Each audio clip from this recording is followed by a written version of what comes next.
Lightning split the Montana sky as Marcus Reed yanked open the creaking door of the old church shed, seeking shelter from the sudden downpour that had caught him miles from the ranch. What he expected to find was rusted farm equipment and forgotten church supplies. What he discovered instead was a young woman curled up among moth-eaten hymnals, her hand protectively curved over the unmistakable swell of her belly. She startled awake at the sound of the door, scrambling backward against the wall with the wild-eyed panic of someone who'd learned to expect the worst from unexpected visitors. In the dim light filtering through cracks in the wooden walls, Marcus could see she was perhaps 17, with auburn hair that had once been carefully arranged, but now hung loose and tangled around her shoulders.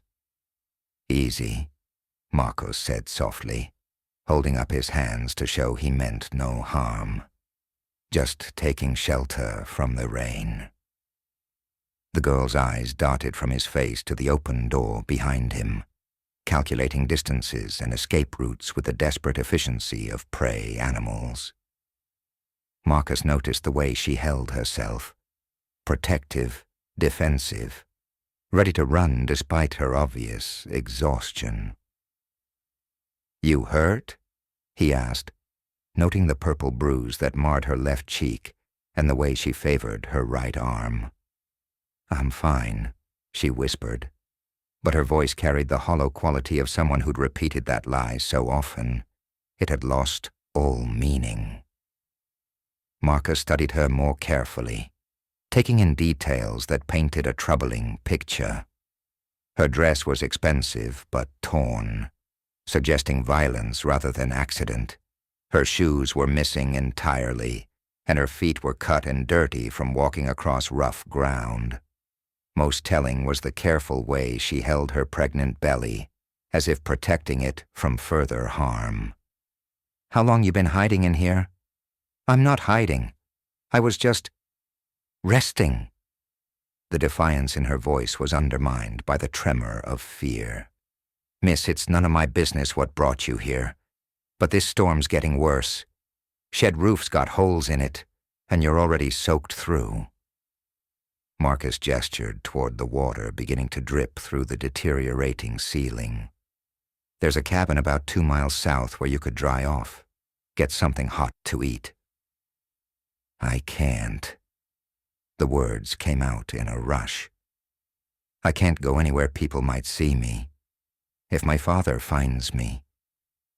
She didn't finish the sentence, but Marcus had seen enough domestic violence in his 34 years to fill in the blanks. The bruises, the terror, the way she protected her unborn child. It all told a story he'd hoped never to encounter again. "Your father do that to your face?" The girl's hand moved instinctively to her bruised cheek. "It was an accident. I fell. Must have fallen pretty hard to leave handprint-shaped bruises." The observation hit home. The girl's carefully constructed lie crumbled, and Marcus saw tears threatening at the corners of her eyes. "What's your name?" he asked gently. Catherine Walsh." Marcus felt his blood chill. He knew that name. Everyone in 3 counties knew the Walsh family. Richard Walsh owned more land than any man in Montana territory, controlled the local bank, and had enough political influence to make problems disappear. He was also known for his violent temper and his obsession with maintaining the family's reputation. "Richard Walsh is your father?" Catherine nodded miserably. "When he found out about the baby, he said I'd brought shame on the family name. Said he'd rather see me dead than have people whispering about his bastard grandchild."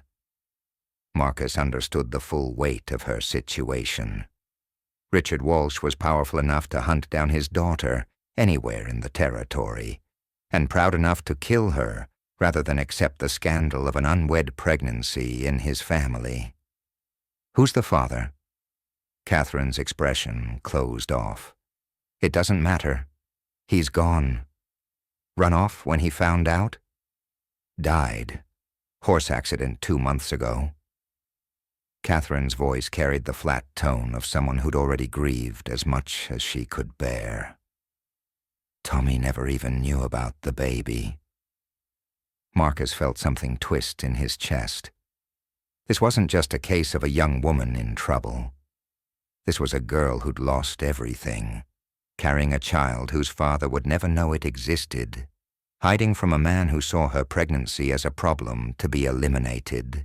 Catherine, I need you to listen to me carefully. Your father's got men looking for you. I saw them in town yesterday, asking questions, offering rewards. This shed isn't safe. It's too close to the main road, too easy to search. Where can I go? He owns half the territory. He's got friends everywhere, people who owe him money or favors. Catherine's voice broke with desperation. There's nowhere to run that he can't reach. Marcus was quiet for a moment, wrestling with a decision that could change both their lives.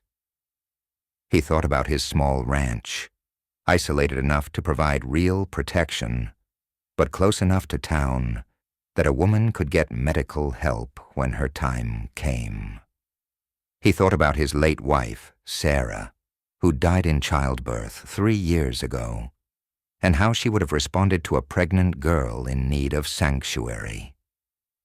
My ranch, he said finally. It's 15 miles into the mountains, end of a trail most people don't know exists. Your father's men would have a hard time finding it, and harder time reaching it without being seen. Catherine stared at him as if he'd offered her the moon. Why would you help me? You don't even know me. I know enough. I know you're scared and alone and carrying a child that deserves a chance at life. I know your father's the kind of man who'd hurt his own daughter to protect his reputation. Marcus met her eyes directly. And I know what it feels like to lose someone you love. If my father finds out you helped me, he'll destroy you. He'll take your ranch, ruin your reputation, maybe even have you killed. Let me worry about that. Question is, are you willing to trust a stranger with your life and your baby's life? Catherine was quiet for a long moment, listening to thunder roll across the mountains and rain drum against the shed roof. Finally, she spoke with the quiet determination of someone who'd exhausted all other options. Yes, I'll trust you. As Marcus helped Catherine to her feet and prepared to guide her through the storm to whatever safety his ranch could provide, both understood that they were crossing a line that couldn't be uncrossed. Richard Walsh's reach was long, and his vengeance was certain. But sometimes, Marcus reflected as they stepped into the rain, the only choice was between certain death and uncertain hope. The storm was just beginning. The ride to Marcus's ranch took 3 hours through mountain trails that would have been challenging in good weather and were nearly impassable in the driving rain. Catherine rode behind him on his horse, her arms wrapped around his waist for balance, both of them soaked to the skin and shivering by the time they reached the small cabin tucked into a valley between pine-covered ridges. It's not much, Marcos said as he helped her down from the horse, but it's warm and dry and far enough from civilization that unexpected visitors tend to be obvious long before they arrive. The cabin was indeed modest. 2 rooms with stone fireplaces, simple furniture, and the kind of practical comfort that spoke of a man who valued function over appearance. But to Catherine, who'd spent 4 days sleeping in a drafty shed with only hymnals for pillows, it looked like paradise. Sit by the fire, Marcus instructed, already moving to stoke the flames higher. I'll get you some dry clothes and something hot to eat. Catherine sank into a chair beside the fireplace, her body finally beginning to relax as warmth seeped into her chilled bones. She watched Marcus move around the cabin with quiet efficiency, pulling blankets from a chest, lighting lamps, heating water for tea with the economical movements of someone accustomed to caring for himself. "These were my wife's," he said, returning with a clean dress and woolen wrap. "She was about your size. You can change in the bedroom." Catherine accepted the clothes gratefully. "What happened to her?" "Died in childbirth. Baby too." Marcus's voice remained steady, but Catherine could see the old pain in his eyes. 3 years ago, this fall. I'm sorry. So am I. But that's why I understand what you're facing, what it means to bring a child into this world." Marcus busied himself preparing food, giving Catherine privacy to process his revelation. "Sarah would have wanted me to help you." While Catherine changed into dry clothes, Marcus prepared a simple meal of beans and cornbread, but his mind was racing through the practical challenges of harboring Richard Walsh's pregnant daughter. Food supplies, medical care when her time came, and most importantly, how to keep her hidden until the baby was born, and she could make decisions about her future. "Mr. Reed," Catherine said when she emerged from the bedroom, looking younger and more vulnerable in Sarah's oversized dress. "I need you to understand something. My father isn't just angry. He's dangerous. When he decides someone is a problem, they tend to disappear. I've heard the stories." Marcus set a plate before her and watched her eat with the desperate hunger of someone who hadn't had a proper meal in days. "But I've also spent enough time in these mountains to know how to disappear when I need to. He has money, influence, men who'll do anything he asks. How can one rancher stand against all that?" Marcus was quiet for a moment, considering how to explain the advantages of knowing country that most outsiders never saw. "Your father's power comes from civilization, banks, law enforcement, political connections. Out here those things matter less than understanding the land and knowing how to use it for protection." Over the following days, Marcus began teaching Catherine the skills she'd need to survive in mountain isolation. How to read weather signs, how to preserve food, how to maintain the cabin's systems while he was away, checking cattle or gathering supplies. But more importantly, he was learning about the woman he'd agreed to shelter. Catherine was intelligent and quick to learn, but she carried herself with the careful wariness of someone who'd grown up in a household where mood could shift from calm to violent without warning. She flinched at sudden sounds, apologized for taking up space, and seemed genuinely surprised when Marcus treated her opinions as valuable rather than inconvenient. "You don't have to ask permission to eat," Marcus said one evening, after Catherine had waited for his explicit approval before taking a second helping of stew. "This is your home now, for as long as you need it to be." "I'm not used to kindness," Catherine admitted. "In my father's house, everything came with conditions, with the possibility of punishment if you misunderstood the rules." "There are no rules here except honesty and mutual respect. You're not a burden or a guest. You're someone building a life, same as me." As weeks passed, Catherine began to relax into the rhythm of mountain living.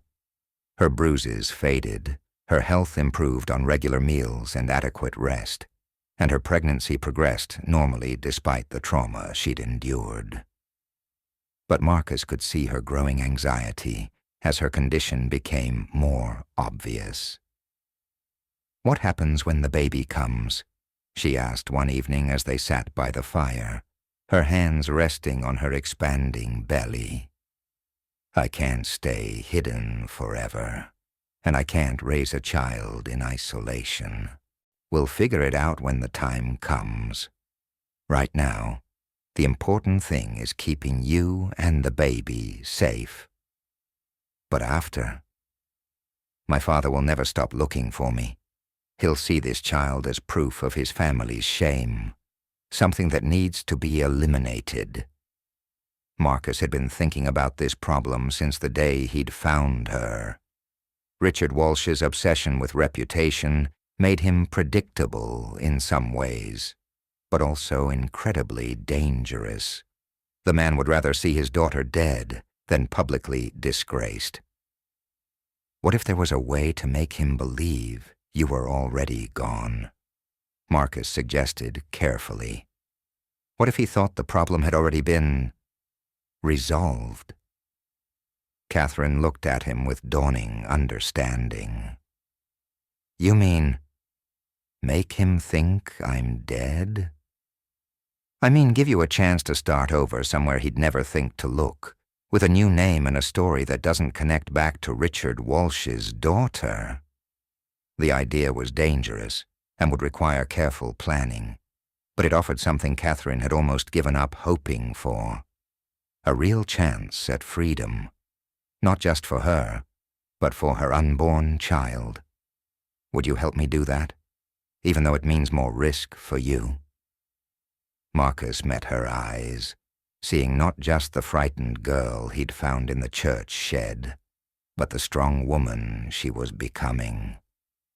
Catherine, I've been alone for 3 years, convinced that the best parts of my life were behind me.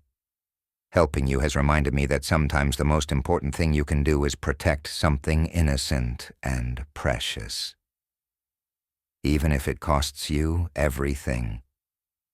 Some things are worth the cost. As winter approached and Catherine's pregnancy advanced, both understood that they were planning more than just her escape. They were building the foundation for a new kind of family, one based on choice rather than blood, protection rather than power.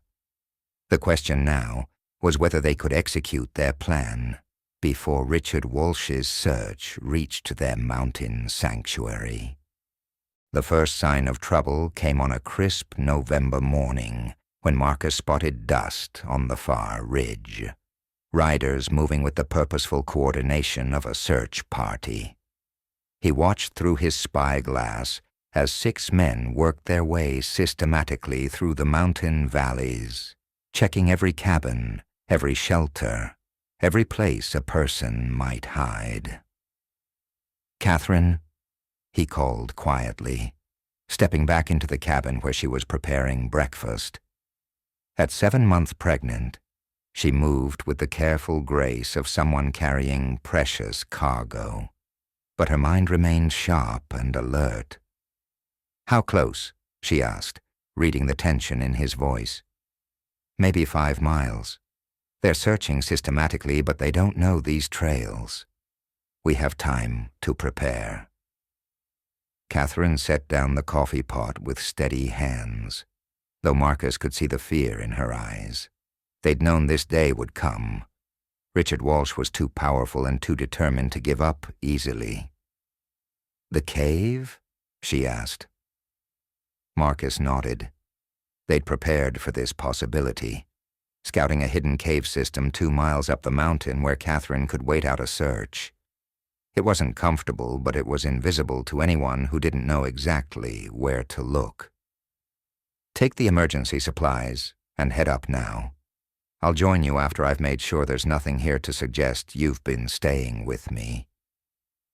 Catherine gathered the pack they'd prepared weeks ago. Food, water, blankets, and medical supplies, in case her labor started while they were hiding. As she prepared to leave, she turned back to Marcus with an expression that held both gratitude and something deeper. If something happens to me, if they find me, they won't. But if they do, promise me you'll make sure my baby has a chance. Promise me you won't let my father destroy an innocent child because of his pride. Marcus took her hands in his, feeling the weight of the promise she was asking. I promise. But it won't come to that. Catherine squeezed his hands and headed for the back door, moving with the careful urgency of someone who understood that survival depended on not being seen.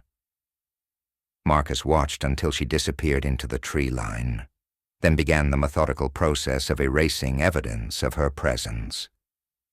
3 hours later, Richard Walsh himself rode into Marcus's yard at the head of a group that included his foreman, 2 hired guns, and a territorial marshal whose presence made the search party technically legal. Walsh was exactly what Marcus had expected. A man in his 50s with the kind of cold authority that came from never being told no. "Reed," Walsh said without dismounting. "I'm looking for my daughter. Word is you might have information about her whereabouts." "Can't say I do," Marcus replied, leaning against his porch railing with the casual posture of a man who had nothing to hide. "Haven't seen Catherine since the church social last spring. She's been missing for 6 weeks. Ran off after bringing shame on the family name." Walsh's voice carried the controlled rage of a man whose reputation had been damaged. "I have reason to believe someone's been helping her hide." Marcus met Walsh's gaze steadily. "Lot of places a person could hide in these mountains. Most folks up here value privacy pretty highly." Marshal Patterson, a man Marcus knew to be honest but weak, spoke up reluctantly. "Mr. Reed, I need to search your property. Just a formality, you understand." "Search all you want," Marcus said, stepping aside. "But I'd appreciate it if you'd be respectful of my things. Lost my wife a few years back, and some items have sentimental value." The search was thorough but revealed nothing. Catherine's presence had been carefully erased.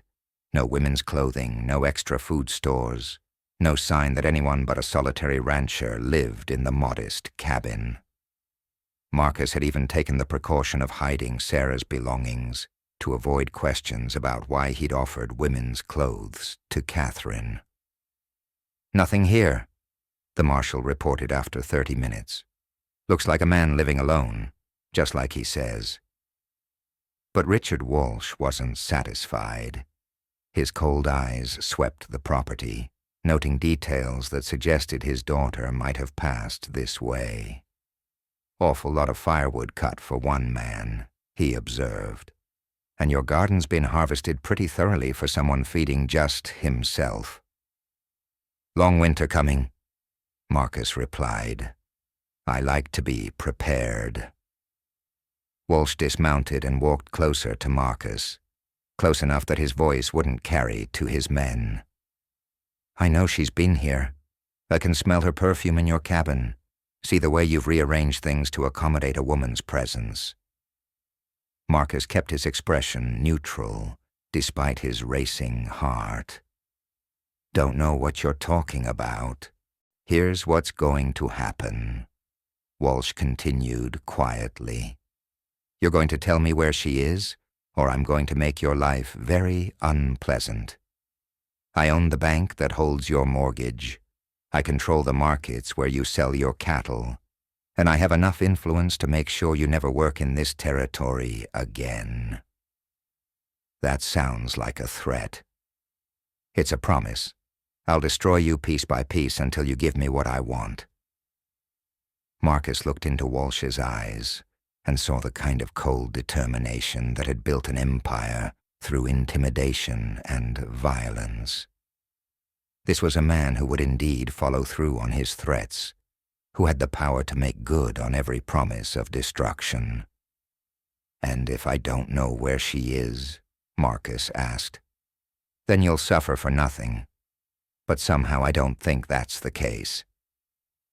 Walsh remounted his horse and gathered his men. "You've got 24 hours to reconsider your position, Reed. After that, I start making your problems permanent."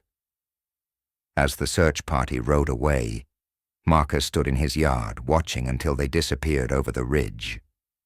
Then he began the careful journey to the cave where Catherine was waiting, his mind already working through their limited options. Walsh was closing in, and time was running out. Soon, they would have to choose between Catherine's safety and Marcus's survival, or find a way to eliminate the threat that Richard Walsh represented. In these mountains, some problems could only be solved with finality. Catherine's labor began at dawn on the day Richard Walsh returned with 12 men and a warrant for Marcus's arrest on charges of kidnapping. The contraction started as violent pounding echoed through the cabin, demanding entry in the name of territorial law. "Catherine's not here," Marcus called through the barricaded door, his rifle ready while Catherine gripped his free hand, breathing through pain that came in waves. "Open up, Reed, or we'll burn you out," Walsh shouted back. "I know she's in there." Marcus looked at Catherine, seeing determination mixed with agony in her eyes. The baby was coming whether they were ready or not, and their careful plans had collapsed into desperate improvisation. "The back room," Catherine whispered between contractions. "I can stay quiet. Like hell, you need help, and this baby needs to be born safely." The sound of breaking glass came from the kitchen as Walsh's men began forcing entry. Marcus made his choice, stepping onto the front porch with his hands visible, but his rifle ready. "She's in labor," he called out, his voice carrying across the yard. "Whatever else is between us, that baby doesn't deserve to die because you can't wait an hour." Richard Walsh sat his horse like a man who'd never experienced doubt, but something flickered in his expression at mention of the birth. "My daughter made her choice when she spread her legs for some worthless cowboy. Now she faces the consequences. The consequence is your grandchild. You willing to have that blood on your hands?" "Better dead than bastard," Walsh replied, but Marshal Patterson shifted uncomfortably in his saddle. "Mr. Walsh," the marshal said carefully, "if the woman's in childbirth, maybe we should wait for—" "You'll do what I pay you to do," Walsh snapped. "That girl has brought shame on my family name, and I won't have her spawning more disgrace." From inside the cabin came a cry that cut through the morning air. Not Catherine's voice, but the unmistakable wail of a newborn baby. The sound froze every man in the yard, the primal announcement that new life had entered the world, despite all the violence and hatred surrounding it. Marcus felt something shift in his chest as he heard that cry. "It's done," he said quietly. "The baby's here." "Good," Walsh said, raising his rifle. "Makes this easier." But Marshal Patterson had heard enough. "Richard, I can't be party to murdering a woman who just gave birth. Law's the law, but this—" "The law is whatever I say it is in this county," Walsh replied, but his men were shifting uneasily, some lowering their weapons rather than participating in what was clearly becoming an execution. The cabin door opened, and Catherine appeared, pale but determined, holding a small bundle wrapped in one of Sarah's quilts. The baby was quiet now, but unmistakably alive and healthy. "Hello, Father," Catherine said, her voice steadied despite everything she'd endured. "Would you like to meet your grandson?" Richard Walsh stared at his daughter and the child she held, his face cycling through emotions he'd spent years suppressing. For a moment, Marcus thought he saw something human flicker in the man's eyes. Recognition, perhaps, or the echo of whatever love had once existed between father and daughter. Then Walsh's expression hardened again. "That bastard's no kin of mine." His name is Thomas, Catherine continued, stepping closer. After his father. He has your eyes, you know, and Mama's stubborn chin. Your mother's dead because of choices like this. Shame killed her as surely as consumption. Mama died because you never let her breathe, because you turned love into something to be controlled, and shame into something to be feared. Catherine's voice grew stronger. But this child won't grow up in that darkness. Walsh raised his rifle, pointing it directly at his daughter. Number he won't. The shot came from an unexpected direction. Not Walsh's rifle, but Marcos's, who had been waiting for the moment when Walsh's attention was fully focused on Catherine. The bullet took Richard Walsh in the chest, spinning him from his saddle to land hard in the dirt of Marcos's yard. The aftermath was chaos. Some of Walsh's men raised their weapons, others backed away, and Marshal Patterson found himself facing a situation that his limited authority was never meant to handle. "Self-defense," Marcus called out, his rifle still ready but pointed skyward. Man was about to murder a woman and her newborn child. You all saw it. Patterson looked around at the assembled men, reading the mood of people who'd witnessed something that violated every code of Western honor. Killing in anger was one thing, but murdering a new mother and her baby was another entirely. "I reckon that's how it happened," Patterson said finally. "Richard Walsh was killed while attempting to commit murder. Case closed." As Walsh's men dispersed and the marshal rode away to file his report, Marcus and Catherine stood in the cabin doorway, looking down at the man whose obsession with reputation had nearly destroyed them all. "It's over," Marcus said quietly. "No," Catherine replied, looking at her son sleeping peacefully in her arms. "It's beginning." 6 months later, Catherine Reed stood in the same church where she'd once hidden from her father's rage, this time as a bride marrying the man who'd saved her life and chosen to become a father to her son. The wedding was simple, attended by neighbors who'd come to understand that some families were built from choice rather than blood, protection rather than power. Baby Thomas slept in the arms of Mrs. Patterson, who'd volunteered to hold him during the ceremony, his tiny fist wrapped around a wooden horse that Marcus had carved during the long winter nights when they'd all learned to be a family together. As Marcus and Catherine exchanged vows in the presence of people who valued courage over reputation, the sun streamed through windows that had once hidden a frightened girl, but now illuminated a woman who'd found the strength to choose love over fear. Some storms, Marcus reflected as he kissed his new wife, were worth weathering. Some sanctuaries became homes, and sometimes the most broken people could build the strongest families when they chose to protect each other against whatever darkness the world might bring. The shed where he'd found her was empty now, but the church was full of hope.